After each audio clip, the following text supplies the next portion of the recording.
Hello, and welcome back to the Computational Genomics Lab. Congratulations, you have now leveled up to level 8, where we're going to look at a new type of sequencing data, genome-wide sequencing of chromatin accessibility as measured by ATACseq.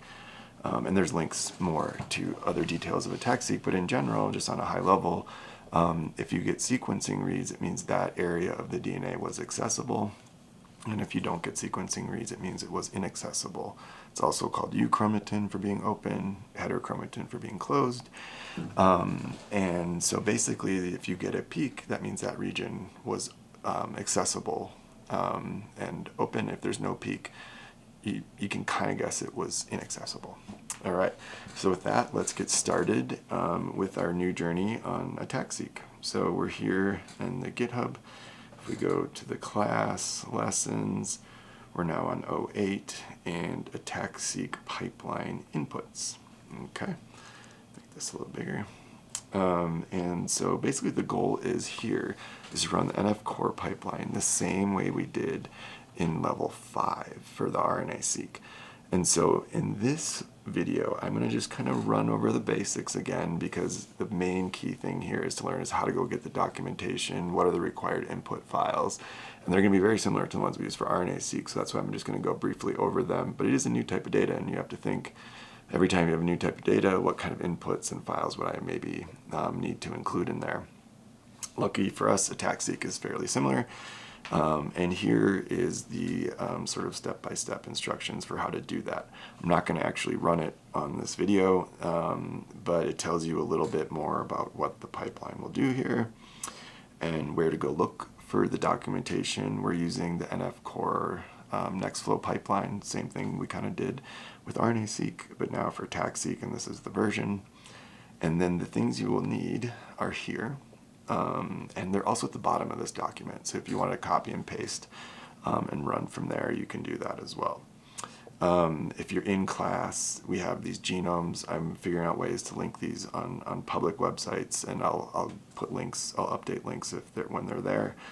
And so yeah, so here's the sample sheet that will work, the NEXTFLOW config file that we had last time, and the run.sh. And so if you're not in class at CU, this would really be the same thing. You'd want to fill in a unique email for yourself, figure out if you're talking in Slurm or this first part of the batch script.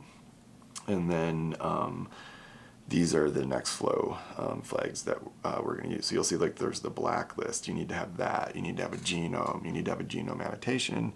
And then the pipeline will take all your raw reads, align them to the genome, and then quantify the peaks using a program called MAX, and we'll go over that in the next class. But so this is all you need. And again, this is the sample sheet that tells you what the sample is.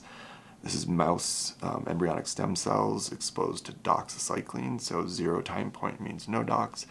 And for ATACseq, we did a really short time course of 0, 30, 60, 90, 120, or 150 minutes. So of course, you need FASTQ files. There's the file path to them, and they will be on a public site soon. But if you do use the public ones, then you'll have to figure out where you put them and make your file paths here. But the templates for doing all of it are right in this fairly short document, and you can copy and paste. Make sure if you do copy and paste not to get these code ticks here. That's more for the GitHub or the R Markdown. And so you would just copy like that, paste it into a text file on your computer, supercomputer, wherever you are, and just make sure then you have the sample sheet pathing to your FASTQ file or wherever you have the FASTQ files for this same data. It's all the same data. So, all right, good luck running the pipeline. Don't forget to check the errors and the outputs and sort of line by line go through those. But everything you need to get started should be right here. Have fun running ATACseq.